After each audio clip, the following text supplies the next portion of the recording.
India is winning matches and Pakistan is winning abuses. This week has been about the cricketers largely, but starkly different for India and Pakistan. Veteran Indian cricket players were either suggesting, coaching or were commentators off the field during this World Cup. Pakistan veteran cricketers had a different performance going on. It started with Abdul Razzaq at a public event on camera talking about the terrible performance of the present Pakistan cricket team.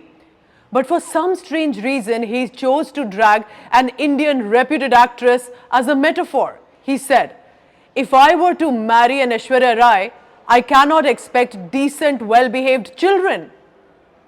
What does this even mean? There was immediate justified outrage. Netizens pointed out how Aishwarya Rai Bachchan has any day shown more dignity, more class than this Abdul Razzaq has ever shown during his life. And anyway, what a terrible, patriarchal, misogynist comment to even make. What was he even trying to imply? Let's try and understand. Did he say that Aishwarya Rai is beautiful? Because she is. That she has a certain standard and dignified behavior? Which she has. Or that she has been an incredible mother to her child? Because she is. Because anything else trying to be implied here just does not fit. It was Shoaib Akhtar, one of the senior Pakistan cricketers, who was one of the first to publicly denounce these comments made by Abdul Razzaq, and eventually when Razzaq realized that this is 2023, in a global world where people do not accept such inappropriate mentions anymore, that he was forced to apologize. Then surfaced a television interview of former Pakistan cricket team captain Inzamam-ul Haq, who's starting to now look like and speak like he's some cleric at a seminary. Now, he said that Indian cricketer Harbhajan Singh was at one of the namaz sessions of the players and was listening to a sermon of some Maulana. And Alu said, and he basically claimed, that Bhaji was so impressed with what the sermon was that he wished to join in, become one of them, basically suggesting that Bhaji could have been ready to convert to Islam. Harbhajan was quick to retort and with anger and said, "What are these guys even smoking? I'm a proud Indian, I'm a proud Sikh, and nothing of this sort ever happened." But this was not about Harbhajan really. It was about the glee that Inzamam-ul Haq showed of a possible conversion of an Indian player. Then on Wednesday surfaced another shocking, undated video of a television discussion. Some woman referring to the relationship between actress Neena Gupta and cricket legend Vivian Richards, using racist, sexist, unbelievably horrific choice of words, and that were demeaning to say the least. I will not repeat the words here, but the shocker was Ramiz Raja sitting there in that discussion laughing and laughing again, unapologetic about this casual bigotry that was all captured on camera. Raja is a former batsman, went on to become Pakistan Cricket Board chairperson, so a senior, experienced sportsperson of international levels. And yet this casual approval to someone mocking a personal relationship of two public figures. In fact, how Neena Gupta has led her life is with extreme courage, dignity, and on her own terms setting a very fine example. Raising a child who has grown up to become a successful businesswoman in the world of fashion. And all of them sharing the frame at her wedding to show they are together now. So now giving a reply was this child who has grown up, who has decided to stand up to defend her parents.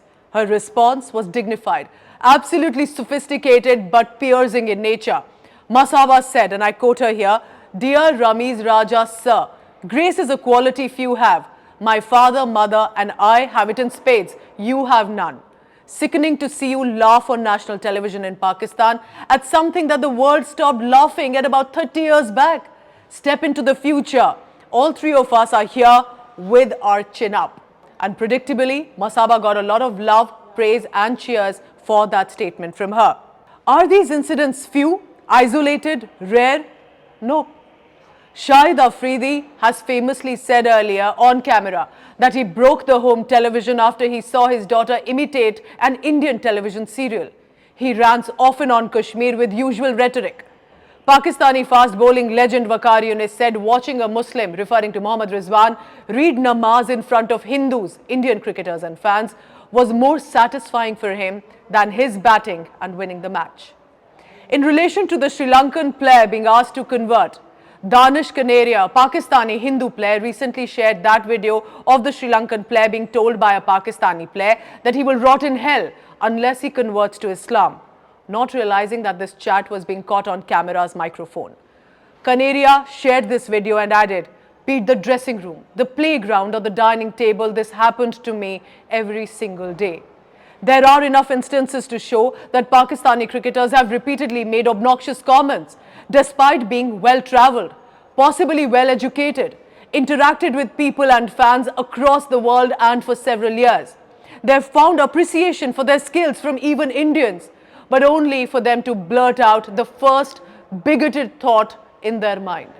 But one difference that I noticed this time was many Pakistani nationals, specifically women, who are criticizing these bigoted remarks by their players or celebrities and are expressing embarrassment of such behavior, asking them to now just stop. So as I conclude, here is my unsolicited advice to Pakistan's prominent figures. End your obsession with India. There are many issues across the world to look at, many new skills to learn, but sadly, you are still stuck where you've always been.